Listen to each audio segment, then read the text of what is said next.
Krimzai mayang asidi mayamna request tawpa recipe di nate ba disu request tawpa sin dusu iso isi makani ko mayam adu ne ko ko saida ne he usoi thoe ba ko adu usoi yam toi thopu ne maram ka thoe ba ko adu gi ai usoi do laire adagi soibum ju seme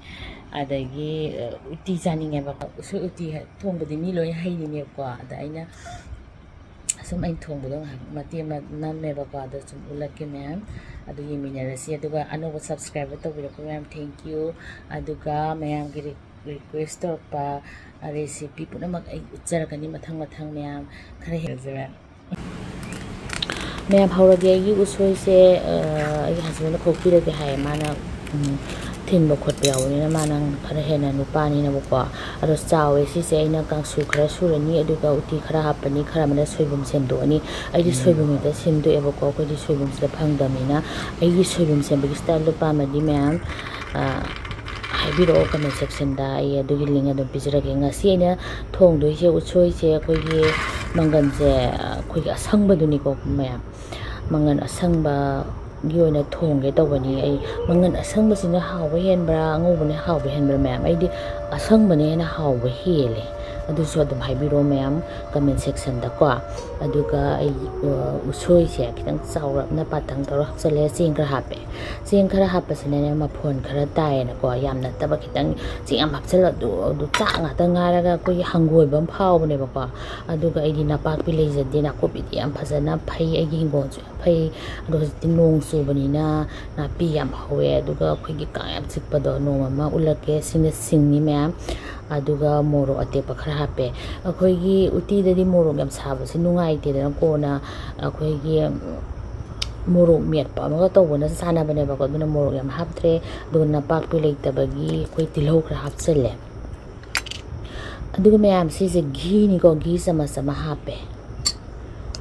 ai hanak se han ba sa za doi ni kang lak pa sida akhoi Utsoi thole ba ko saida maram rak usoi thoe usoi saban sa da male ba ko aduga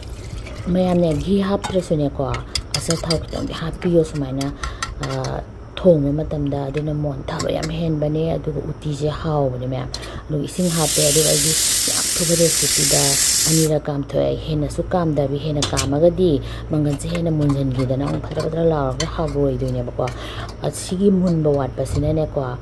akhoi phajana mu mai leitharaga sohalaga akhoi phajana mu mulhandoi ba ko ai hoji happy ga soda bega sum kan happy hanap chan de na tradi pa thai haw basu hawte ba hanap chan ba se do ai hang phajana mulhalani ma'am sumaina sum mai akhoi gi medium da thamaga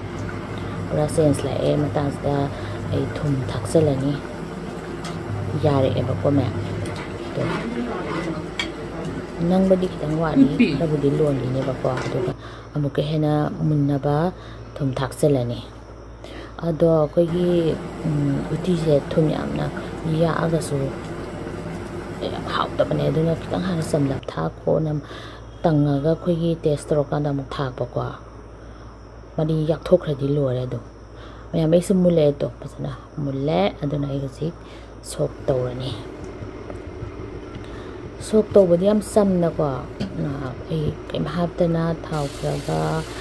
adigi jira maru khraga hapaga dum ko sine jira maru tejpata adiga na kopi khra hapan na pa ko sai pharam try kare o ho ya de pat adigi na kopi se hapsale man ai brown ado ka ngore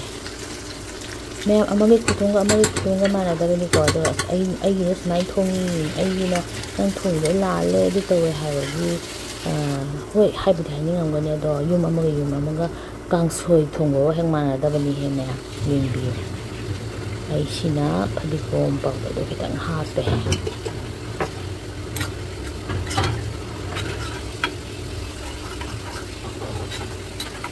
aduga loisalagi haijalagi ma'am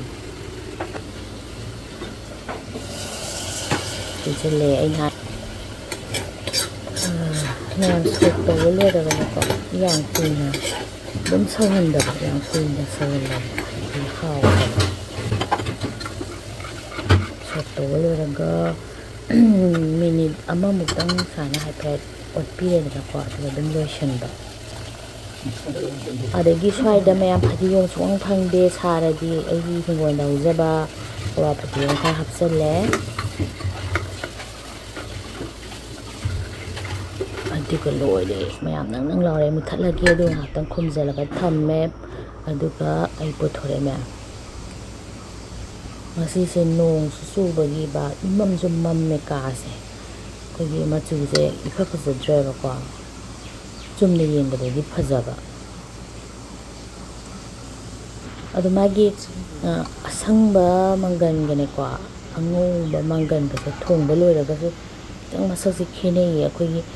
ꯁꯤꯁꯤꯅ ꯈꯤꯇꯪ ꯑꯗꯨꯝ ꯁꯪꯂꯞ ꯆꯠꯄꯅꯦ ꯌꯦꯡꯉꯨꯇꯣ